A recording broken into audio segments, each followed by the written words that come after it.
નમસ્કાર, હું છું દીપક આસર અને તમે જોઈ રહ્યા છો ધી લોકસત્તાનો વિશેષ કાર્યક્રમ ઇલેક્શન 2019। મુંબઈ અને મહારાષ્ટ્રમાં એક પછી એક ચૂંટણી સભાઓ ગજવી રહેલા મહારાષ્ટ્ર નવનિર્માણ સેનાના વડા રાજ ઠાકરે એક નવો ધડાકો કર્યો છે। ગુજરાતમાં વોટિંગ થઈ રહ્યું હતું ત્યારે 23 એપ્રિલે મુંબઈના કાલા ચોકી વિસ્તારમાં સભા લઈ રહેલા રાજ ઠાકરેએ એવું કહી દીધું હતું કે દેશના સૌથી મોટા ઇન્ડસ્ટ્રીયાલિસ્ટ મુકેશ અંબાણીએ જાહેરમાં કોંગ્રેસને સપોર્ટ જાહેર કર્યો છે। રાજ ઠાકરે દાવો કરે છે કે ઇન્ડસ્ટ્રીયાલિસ્ટ મુકેશ અંબાણી અને ઉદય કોટકે સાઉથ મુંબઈના કોંગ્રેસના ઉમેદવાર મિલિંદ દેવરાને પોતાનો સપોર્ટ જાહેર કર્યો છે। રાજ ઠાકરે કહે છે દેશના ઉદ્યોગપતિ ભલે ગમે તેને વોટ આપતા હશે પણ ક્યારેય જાહેરમાં આ રીતે કોઈ પાર્ટીને સપોર્ટ કરતા આ પહેલા મેં જોયા નથી। રાજ ઠાકરે એવો પણ દાવો કરે છે કે મીડિયા ખરીદાઈ ગયું છે, જેના કારણે આ આટલા મોટા ન્યૂઝ લોકો સુધી પહોંચ્યા નથી કે કોઈ મીડિયાએ પ્રસિદ્ધ કર્યા નથી। અને છેલ્લે રાજ ઠાકરે એવી ભવિષ્યવાણી પણ કરે છે કે આનો સીધો મતલબ એવો થાય છે કે મોદી સરકાર ગઈ। आत्ताच काल परवाकडे आलेली एक महत्वाची बातमी, मला माहिती नाही की त्या वर्तमानपत्रांमध्ये किंवा चॅनल्समध्ये त्या बातमीचं ॲनालिसिस झालं की नाही नीट।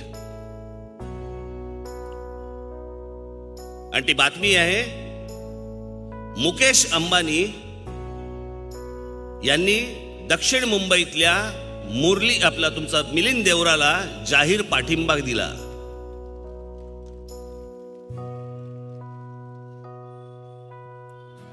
तुम्ही एवढंच पाहिलं, हा नुसता मिलिंद देवराला दिलेला पाठिंबा नव्हता। जर समजा उद्या असं पकडूया की मुकेश अंबानींना जर समजा मिलिंद देवराला मतदान करायचंय, मतदान करून आले असते, बरोबर की नाही? लोकांसमोर जाहीररित्या बोलण्याचं काय कारण आहे? मुकेश अंबानी आणि उदय कोटक हे मुकेश अंबानी म्हणजे मी तुम्हाला परत सांगून ठेवतो तुम्हाला, मुकेश अंबानी म्हणजे उद्धव ठाकरेंचे अत्यंत जीवलग मित्र।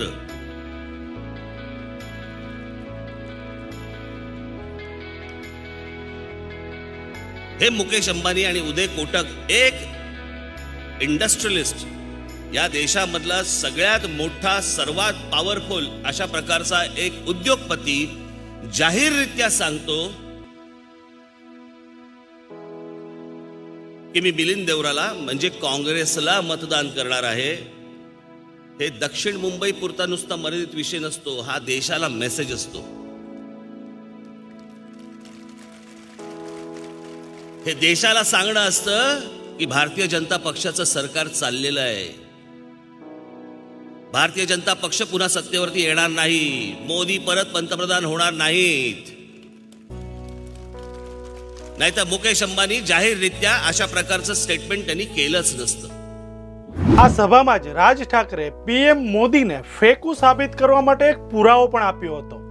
સોશિયલ મીડિયા પર ભાજપના આઈટી સેલ દ્વારા કરાતા પ્રચારની એક ક્લિપ દેખાડી રાજ ઠાકરે ઉપસ્થિત લાખોની જનમેદનીને કહ્યું હતું, આ જુઓ। ટ્વિટરની એક ક્લિપમાં એવો દાવો કરાયો હતો કે છેલ્લા 3 વર્ષમાં મોદી સરકારે 7.5 કરોડ લોકોને ગરીબી રેખાની ઉપર લાવી દીધા છે અને એક પરિવારનો ફોટો પણ શેર કરાયો હતો। રાજ ઠાકરે આ જ પરિવારને પોતાના મંચ પર બોલાવી લોકોને જણાવ્યું હતું કે આ લોકોનો ફેસબુક પર શેર કરાયેલો ફોટો ભાજપના આઈટી સેલે ચોરી લીધો હતો અને પોતાના કેમ્પેનમાં જોડી દીધો હતો। તમે જોઈ લો આ પરિવારને અને સામે રહેલા ફોટોને, તમે જ કમ્પેર કરી લો। રાજ ઠાકરે મોદી સ્ટાઇલમાં લોકોને એવું પૂછ્યું પણ હતું કે ઓળખી લીધા આ પરિવારના સભ્યોને? पण गेल्या 5 वर्षामध्ये या देशामधला मीडिया, या देशामधली वर्तमानपत्र, या देशामधले पत्रकार, या देशामधले मीडियाचे सगळे मालक धमक्या देऊन बंद करून टाकलेत। बातम्या आमच्या विरोधात छापायच्या नाहीत, आकडे बाहेर येता कामा नाहीत। अहो कुठपर्यंत खोटा प्रचार करतात? म्हणजे ह्यांचे हे जी सगळीची लावारिस कार्टी आहेत ना आयटी सेल मधली,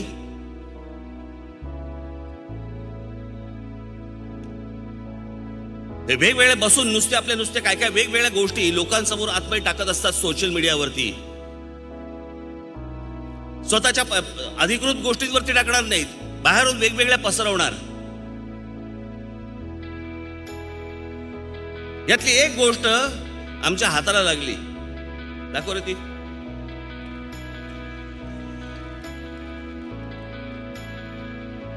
मोदी फॉर न्यू इंडिया, गरीबों को एक बेहतर जीवन देना मोदी जी के लिए एक नारा नहीं अभिमान है. कांग्रेस सिर्फ गरीबी हटाओ का नारा दे सकती है, कुछ कर नहीं सकती. पिछले 3 साल में 7.5 करोड़ लोग गरीबी से बाहर आए. फोटो बघताय, बाजूला एका फॅमिलीचा फोटो बघताय. बोलव रे त्यांना.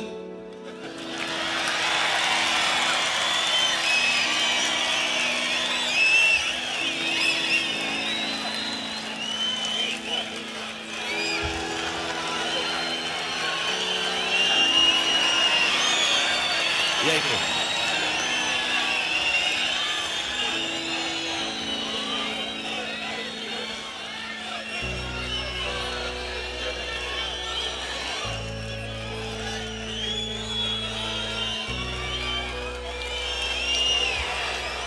यांचा स्वतःचा घरातला त्यांचा फॅमिलीचा फोटो जो त्यांनी फेसबुक वरती का कुठेतरी त्यांचा टाकला, तो उचलला आणि त्याच्यावरती मोदींचा फोटो छापून बाहेर स्प्रेड करतायत. त्यांच्या लावारिस कार्ट्याला लाजही वाटत नाही. आपण कोणाचे फोटो उचलतोय, कोणाच्या जाहिराती करतोय, काय करतोय काही माहिती नाही. ही अख्खी 5 वर्ष अशी घालवली या लोकांनी. बघून घ्या, ओळख करून घ्या. या त्या हे ते दिसतंय तुम्हाला, ओळखता येत आहेत. बसा खाली बघ.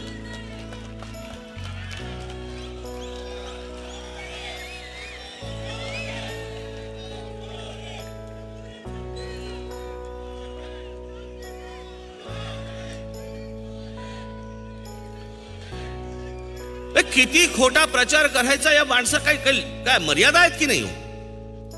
पण हे एक साधं उदाहरण आपल्याला एक साधं सापडलं, अशी केवढी असतील.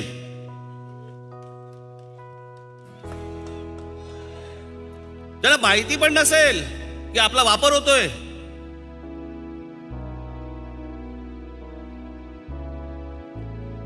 या गोष्टी करण्यासाठी या देशाने तुमच्या हातामध्ये बहुमत दिलं. મોદીએ ખોટું બોલવા સિવાય કંઈ કર્યું જ નથી અને હવે જ્યારે હું તેમના કપડાં ઉતારી રહ્યો છું ત્યારે તેઓ મારી જૂની ક્લિપ ફરતી કરીને એવું કહી રહ્યા છે કે આજ રાજ ઠાકરેએ અગાઉ કોંગ્રેસની વિરુદ્ધ પણ આવું જ કહ્યું હતું.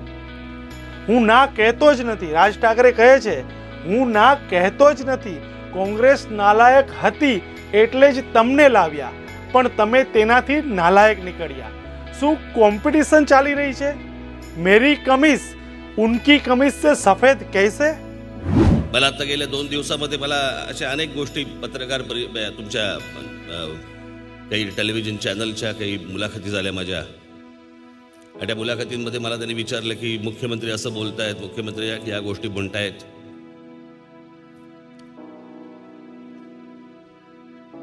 माझी स्क्रिप्ट बारामतीहून आली आहे.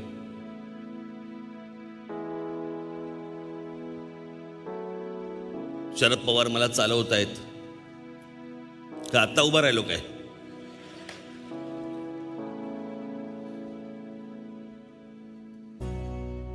मी जे या लोकांना गेल्या माझ्या सगळ्या सभांमध्ये जे मी प्रश्न विचारतोय या प्रश्नांची यांच्याकडे उत्तर नाहीयेत.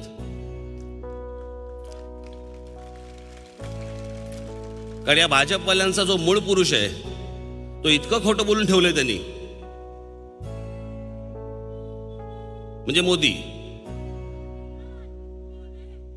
इतकं खोटं बोलून ठेवले की त्यांना समजत नाहीये भाजपवाल्यांना आता हे सगळं ह्याचं समर्थन करायचं कसं, या गोष्टी बोलायच्या कशा. आणि मग त्याच्यावरती उत्तर देता येत नाही. मग ती उत्तर देता येत ना, मग काय करायचं? मग हे असल्या काहीतरी गोष्टी बोलायच्या. यांना हे चालवतायत, त्यांना ते चालवतायत, यांना ह्या गोष्टी करतायत. आता म्हणे काहीतरी त्या माझ्या जुन्या क्लिप्स आता म्हणे काहीतरी त्या बाहेर काढतायत. जेव्हा मी काँग्रेसवरती टीका केली होती, हो केलीच होती.